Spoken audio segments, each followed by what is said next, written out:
Bonjour les amis, c'est Joachim, bienvenue sur Fit Team, j'espère que vous allez bien. Aujourd'hui je vous présente une vidéo sur les glucides. Alors petit rappel pour tout le monde, les glucides, qu'est-ce que c'est? Alors les glucides tout simplement c'est le carburant principal du corps, sa principale source d'énergie. C'est aussi appelé plus vulgairement les sucres, on distingue les sucres lents et les sucres rapides. Alors qui dit glucides dit pic de glycémie. Alors qu'est-ce que le pic de glycémie? Le pic de glycémie c'est tout simplement l'élévation du taux de sucre dans le sang. Et il faut savoir que cette amplitude peut être plus ou moins grande et c'est mesuré donc par l'indice glycémique. De ce fait, on va distinguer deux grandes familles donc de glycémie. La première, les indices de glycémie élevés. Ils ont une montée dans le sang de sucre rapide et brutal. Ce type de glucides est digéré très rapidement. C'est ce qu'on appelle les sucres rapides vulgairement. Alors quelques exemples d'ingrédients à indice glycémique élevé.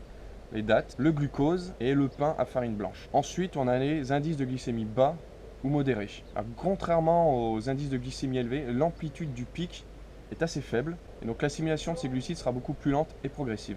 Alors comme exemple, on peut avoir la pomme, la patate douce cuite ou le riz. Il faut aussi savoir donc que pour les ingrédients, par exemple le riz, plus il est cuit, plus son indice de glycémique va être élevé. Par exemple, les pâtes, si on les mange al dente, elles auront un indice glycémique beaucoup plus bas, donc elles seront assimilées beaucoup moins rapidement par l'organisme que si elles étaient trop cuites. On a vu donc qu'il y avait deux groupes d'indices glycémiques, les élevés et les bas modérés. Alors vous allez me dire, mais alors Joachim, lesquels prendre?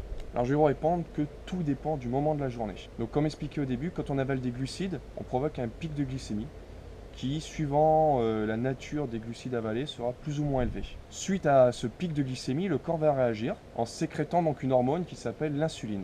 Donc les glucides à IG bas ou modéré, ça va être les glucides à privilégier tout au long de la journée. C'est des ingrédients qu'on va manger en très grand nombre dans la journée, au petit déjeuner, aux collations, au repas du midi ou à celui du soir. Ensuite, les glucides à IG élevé. Alors moi, je vous conseille de les prendre juste après votre séance d'entraînement. Voilà, je vais vous renvoyer à une vidéo que j'avais fait qui parlait justement du cortisol, de l'hormone de cortisol.